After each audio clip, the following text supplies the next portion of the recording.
Hi, Jamie Janover here from the Resonance Academy faculty. I'm here to answer one of the questions that showed up on our Q&A sessions, on our breakout calls. And this question comes from Dave, no last name, but Dave asks, might we define a moment in our universe as one Planck time? And I really love this question because it calls into question, what is a moment, which is why he put it in quotes, I guess. Sometimes you can think of like a moment being a second.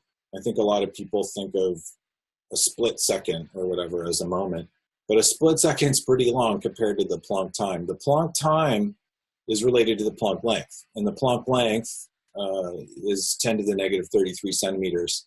And the Planck time is the amount of time it takes for light to go the Planck length at the speed of light, which is 10 to the negative 44 seconds. That is such a small amount of time that you can't even perceive it.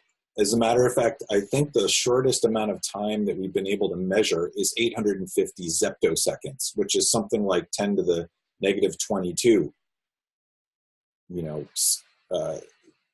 10 to the negative 22 seconds, or 10 to the negative 22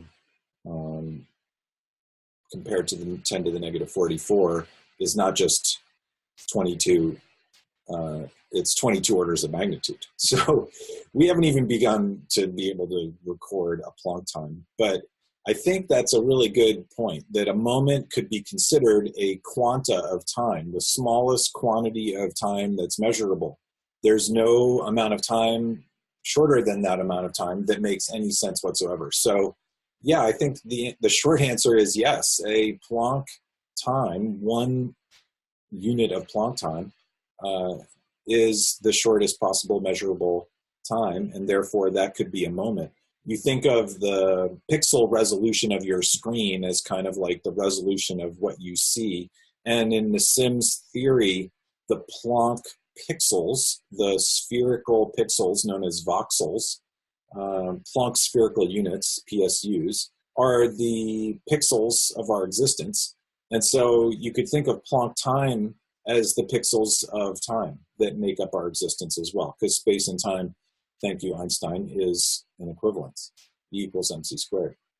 So thanks, Dave, for that question. That's awesome. It made me think about my whole reality different just from the questions. So I appreciate that, and hope that answers your question.